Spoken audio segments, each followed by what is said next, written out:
Бірде сүйікті пайғамбарымыз саллаллаху алейхи уассалам Аллахты жақсы көру туралы және дін туралы әңгімелесіп отырған, және де басқа хайырлы отырыстарды, әрине отырыстың ең хайырлысы не? Ол әлемдердің Раббысын ұлықтаған отырыс.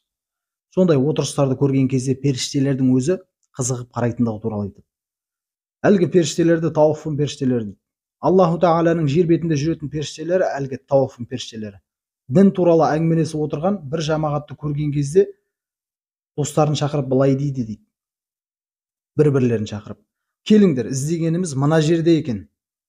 Сөйтіп барлығы келіп, оларды мейіріммен қоршап алады дейді. Олардың көпшілігі соншалықты көкке дейін жететіндігін айтады. Құлдарының әрбір ісін білуші Аллаху Тағала әлгі періштелерінен сұрайды дейді, біле тұра.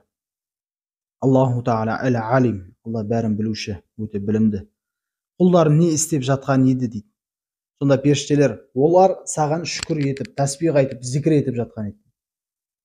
Менен не сұрап жатыр дейді? Жәннатты сұрап жатыр, я Раббым.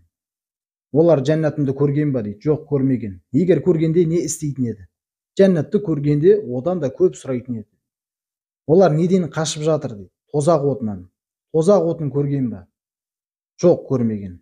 Расында да біз жәннатты да тозақты да көрмегенбіз, бірақ иман етеміз. Сөйтіп, егер көргенде не істейтін еді? Егер оны көргенде одан да қатты қорқатын еді дейді. Сонда Аллаху Тағала, ей періштелерім, сендер куә болыңдар, мен оларды кешірдім дейді. Сонда періштелер олардың арасындағы біреуі ілім үйрену немесе ғибадат ниетімен емес, басқа бір мәселемен келген еді. Ол да кешіріле ме, я Раббым деп сұрағанда, Аллаху Тағала былай дейді. Олар сондай бір жамағат, олармен отырған адам шақи, яғни тозақтық болмайды, жаһаннаммен азапталмайды, жаһаннамға кірмейді дейді.